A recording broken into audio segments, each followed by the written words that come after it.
नमस्कार दोस्तों, मेरा नाम है दर्पण और आप देख रहे हैं अब 24 न्यूज़। दोस्तों इस समय करनाल क्लब में मौजूद हैं और ऑल हरियाणा कॉन्ट्रैक्टर एसोसिएशन की तरफ से जो है आज एक प्रेस कॉन्फ्रेंस रखी गई है, जिसके अंदर बताया जाता है कि ये अब आने वाले जितने भी कॉन्ट्रैक्ट होंगे उनका बहिष्कार करेंगे और यहाँ पर आपसे अपील करेंगे इस वीडियो को शेयर करें। क्या कुछ इनका कहना है, आखिर क्यों जो है ये आने वाले जितने भी टेंडर हैं उनका बहिष्कार करेंगे, इनसे बात करने की कोशिश करते हैं और आपसे अपील करेंगे इस वीडियो को शेयर करें। सर क्या कुछ कहना चाहेंगे, क्या नाम है और आज किस बारे में प्रेस कॉन्फ्रेंस रखी गई थी? मेरे पे जो जिम्मेवारी है कॉन्ट्रैक्टर एसोसिएशन चेयरमैन की है और मैं आपका स्वागत करता हूं कि आपने हमारी आवाज़ को जनता तक पहुंचाने का प्रयास किया है। हमारा सबसे मेन मुद्दा है जीएसटी का, जो 6% का जीएसटी है जो जुलाई 2022 से लागू हुआ है। एक्स्ट्रा जीएसटी जो पुराने ऑन गोइंग कॉन्ट्रैक्ट्स हैं 12 से 18 हुआ है। हमने सरकार को बहुत भारी ज्ञापन भी दिए हैं। माननीय मुख्यमंत्री को भी यहीं करनाल में 4 सितंबर को हम मिले थे, उन्होंने आश्वासन दिया था और वो अभी तक लंबित है।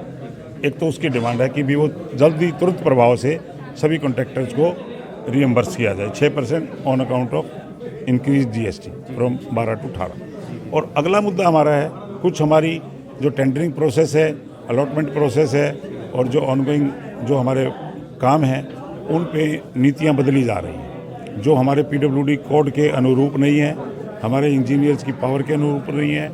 एक ट्रांजिशन की जा रही है, transition of powers from engineering to bureaucratic approach, वो हम उसका विरोध करते हैं क्योंकि engineer is better known to the problems of the contractors, हम उसका भी विरोध करते हैं। एक तीसरी बात है जो हमारे ऑलरेडी फंसी हुई पेमेंट्स हैं on account of enhancements, on account of variation जो ऑलरेडी अप्रूव्ड हैं, जिनकी एलओसी की डिमांड गई हुई है, वो पिछले 1 साल से 6 महीने से 3 महीने से लंबित हैं, वो तुरंत प्रभाव से कॉन्ट्रैक्टर्स को दी जाएं ताकि जो काम चल रहे हैं, विकास के कार्य चल रहे हैं, उन पे वो पैसे लग के वो काम टाइम से पूरे हो सकें, वरना वो काम भी और डिले हो जाएंगे। और यदि ये सारी मांगें हमारी नहीं मानी जाती हैं तो उसके लिए हमने फैसला किया है पूरी कॉन्ट्रैक्टर एसोसिएशन ने कि भी आने वाले समय में आज के बाद जो भी टेंडर लगेंगे, जो भी निविदाएं मार्केट में आएंगी, हमारी एसोसिएशन का कोई भी कॉन्ट्रैक्टर उसमें भागीदारी नहीं करेगा, पार्टिसिपेट नहीं करेगा। अगली बात, यदि यहाँ तक भी बात नहीं रुकती है तो कॉन्ट्रैक्टर ने एक फैसला और किया है कि आने वाले समय में वो अगले कामों की गति भी रोकने में मजबूर हो जाएंगे, काम भी बंद करने पड़ेंगे क्योंकि पैसा सर्कुलेशन में नहीं आएगा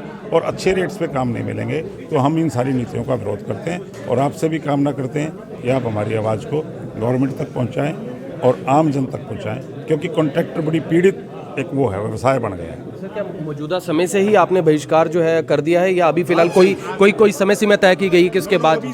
अभी फ्रॉम टुडे इवन 24 तारीख से हम आज से ही घोषणा करते हैं एसोसिएशन की तरफ से कि भी जो भी टेंडर होगा हरियाणा में पीडब्ल्यूडी B&R में, चाहे वो पुल का हो, चाहे बिल्डिंग का हो, चाहे सड़क का हो, चाहे इसका हो, उसमें कोई भी हमारा कॉन्ट्रैक्टर भाई भागीदारी नहीं करेगा। जो चल रहे हैं जो टेंडर्स आपके, उनमें क्या है वो भी रोक दिए जाएंगे? टेंडर्स तो काम चल रहे हैं, उसमें हमने एक फैसला लिया है अभी 5-7 दिन में नए टेंडर्स जो है वो नए टेंडर्स पे हम कोई पार्टिसिपेट नहीं करेंगे, जो पहले से मौजूदा हैं वो हाँ, जो ऑन गोइंग काम है अभी वो चल रहे हैं लेकिन उनमें भी बड़ी दिक्कतें हैं।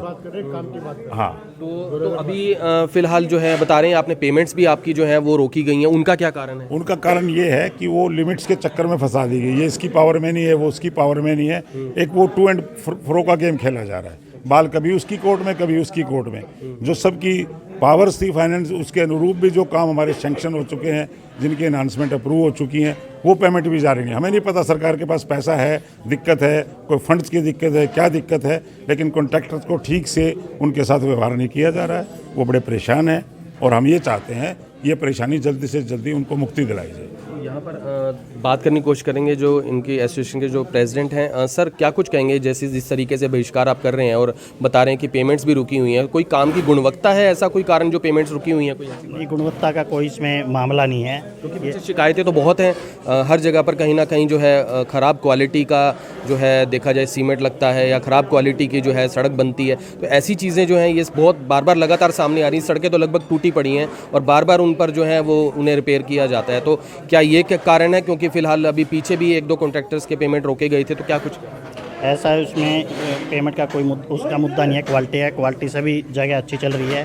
कोई 1-2 किसी सड़क पे कोई प्रॉब्लम आई होगी तो उसका वो ठेकेदार रिपेयर भी करता है टाइम टू टाइम, जैसे हमारा डीएलपी का पार्ट है वो सभी उस तरह से उसको बिल्कुल ठीक करने की वो करते हैं। ये ज़रूरी नहीं कि वो क्वालिटी की वजह से टूटे, और भी बहुत मुद्दे होते हैं जिससे वो सड़क टूटती है। कभी कोई नगर पालिका सीवरेज डाल देती है उस वजह से टूटती है, कोई वायरिंग कर देती है उस वजह से टूटती है।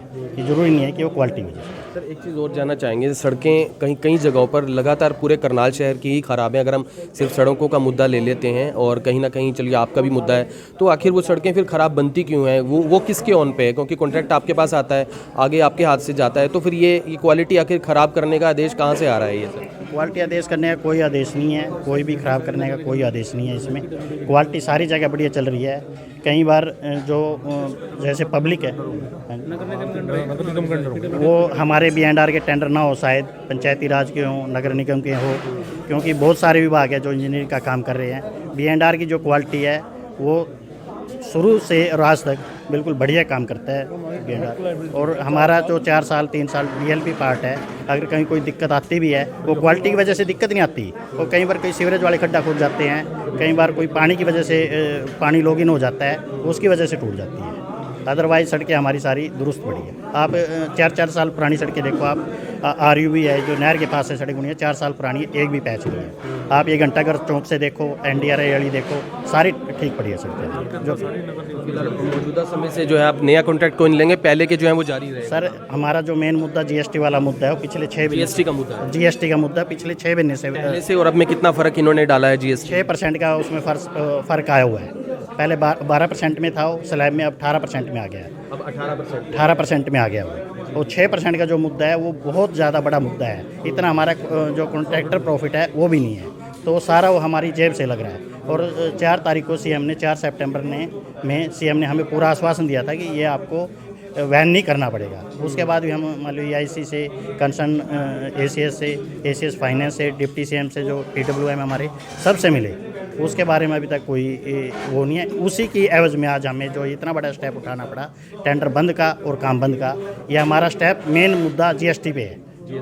GST पे वो हमारा सर मेरा विजय कंसल स्टेट प्रेसिडेंट। तो यहाँ पर फिलहाल बता रहे हैं मुद्दा जो है वो मेन GST का है, लेकिन अभी जो है फिलहाल ये प्रेस कॉन्फ्रेंस के जरिए जो है ये साफ तौर पर कह रहे हैं कि पुराने जो टेंडर्स हैं वो चलते रहेंगे, लेकिन नए टेंडर जो हैं अब नहीं लिए जाएंगे जब तक जो GST है उसे वापस जो है नहीं लिया जाता। और बाकायदा बता रहे हैं कि पहले 12% था, अब 18% कर दिया गया। हालांकि पेमेंट का जो है यहाँ पर जो काम का शेड्यूल था, यानी जिस वे से काम किया जाता था उसमें भी, और बाकायदा जो बता रहे हैं कि जो पेमेंट्स हैं वो उनकी रुकी पड़ी हैं। तो सर ये भी कुछ जानकारी मिली कि अमाउंट कितनी पेमेंट्स हैं जो कॉन्ट्रैक्टर्स की रोकी गई सरकार की तरफ से? एग्जैक्ट नहीं पता, 150 से 200 करोड़ रुपया, 150 से 200 करोड़ रुपया जो है। 150 से 200 करोड़ रुपए ये ऑल हरियाणा का है? हरियाणा का जी, B&R का।